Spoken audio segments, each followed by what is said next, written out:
ഇതുപോലെ തന്നെ ഞങ്ങൾ പറഞ്ഞില്ല, കഴിഞ്ഞ ഒരു 1-1.5 ആഴ്ച ആയിട്ടുള്ളൂ ഞാൻ ഫാമിലിക്കായിട്ട് ശ്രീലങ്കയിൽ പോയി വന്നിട്ട്. അപ്പൊ അവിടെ വെച്ചാൽ വില പേശാൻ നമുക്ക് പെട്ടെന്ന് വില പേശാൻ തോന്നും. കാര്യം ഇവിടുത്തെ 1 രൂപ എന്ന് പറഞ്ഞാൽ അവിടുത്തെ 4 രൂപയാണ്, 3.25 രൂപ കൊണ്ടാണ്.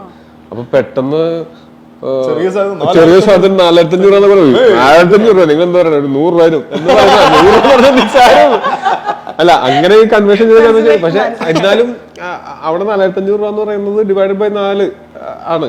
അപ്പൊ അങ്ങനെയൊക്കെ എന്താ പറയാ, അങ്ങനെ ഭയങ്കരമായിട്ട് വില പേശാറുമില്ല. കാര്യം എന്താ വെച്ചാല് വില പേശി കുറച്ച് മേടിക്കണമെങ്കിൽ എന്തെങ്കിലും വലിയ വിലയുടെ സാധനമൊക്കെ ആയിരിക്കണം. അത് വലിയ അവിടെ ഒന്നും പോയി വില പേശാൻ പറ്റുകയില്ല.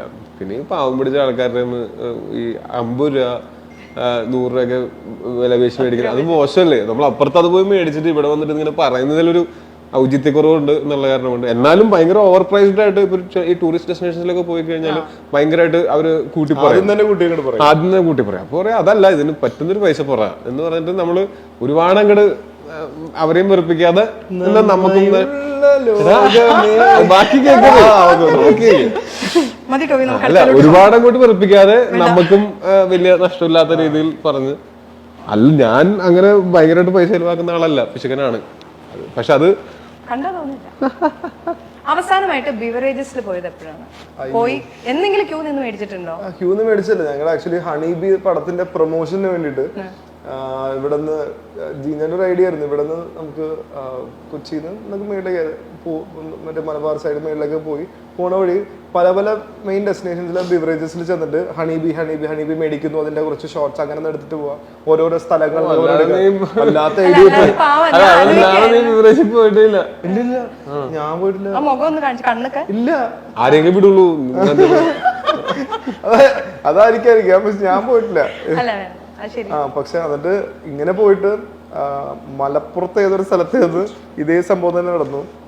അപ്പൊ ഞാൻ വണ്ടി ഓടിക്കുന്നു, നമ്മുടെ അസോസിയേറ്റ് നിതിൻ ചേട്ടൻ മറ്റേ ഡയറക്ടറായിട്ട് നിൽക്കുന്നു, ഫായ് എന്ന് പറഞ്ഞാൽ നമ്മുടെ ഒരു അസിസ്റ്റന്റ് ക്യാമറ, പുള്ളി ക്യാമറമാനായിട്ട് നിൽക്കുന്നു. ഇപ്പൊ ഫായ് ക്യാമറമാനാണ്. അവരവിടുന്ന് എടുക്കുന്നു. അപ്പൊ ഞാനിപ്പോ നമുക്ക് നല്ല ബിവറേജിന്റെ ഇതിന് സ്റ്റിക്കർ വിളിച്ചിട്ട് ഒട്ടിച്ചു വെച്ചാൽ വലിയൊരു ഇത് കാണാൻ നല്ല ഭംഗിയുണ്ട്. ഞാൻ ഫായ് നമുക്ക് ആക്ച്വലി ഇതിനകത്തൊരു വൈഡ് കൂടി ഇട്ട് നല്ല ഭംഗിയുണ്ടാകും, ഞാൻ എടുത്തിട്ട് അതിനെ എടുക്കാൻ വേണ്ടി ചെന്നു. തിരിച്ചു വരുമ്പോ കാണുന്നത് ഇവര് രണ്ടുപേരും എയറിൽ നിൽക്കുക, ക്യാമറ എറിയുന്നു. ഞാൻ പണി പാടി. എനിക്ക് ഞാനിപ്പോ എന്ത് പറ്റി കേട്ടാന്ന് പറഞ്ഞപ്പോ ഇവരെ ഉമ്മാര് വീഡിയോ എടുക്കാൻ വന്നേക്കണ മോനെ, ഞാൻ എന്റെ കൂടെ ഉള്ളതാ. ഞാൻ ഒറ്റയ്ക്ക് നേരെ തിരിഞ്ഞ് വണ്ടി സ്റ്റാർട്ട് ചെയ്ത് ഡോറൊക്കെ തുറന്നിട്ട് ഇങ്ങനെ വെയിറ്റ് ചെയ്യാം. എനിക്കറിയാം ഇപ്പൊ വരുന്നു, നമുക്ക് കാണാം ഇവര് പറന്ന് ക്യാമറ കേട്ട് ഓടി വരുന്നു. ചാടി ഞങ്ങൾ ഓടിച്ചിട്ട് ഇടിയിൽ നിന്ന് ജസ്റ്റ് രക്ഷപ്പെട്ടു.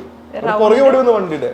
അതായിരുന്നു അവസ്ഥ. പിന്നെ ബിവറേജിൽ പോകാനുള്ള ഒരു ധൈര്യം ഉണ്ടായിട്ടില്ല. അല്ല, റൗണ്ട് നുണ പറയാന്നുള്ളതായിരുന്നില്ല, ഇതിങ്ങനെ തന്നെയാണ് സംഭവിച്ചതെന്ന് ഞാൻ വിചാരിക്കുന്നു. അല്ലാണ്ട് അവിടെ കച്ചറ ഉണ്ടാക്കിട്ട് പിടിച്ചതല്ല. കച്ചറ ഉണ്ടാക്കണം, മേടിക്കാൻ വരുമ്പോ കച്ചറ ഉണ്ടാക്കണേ.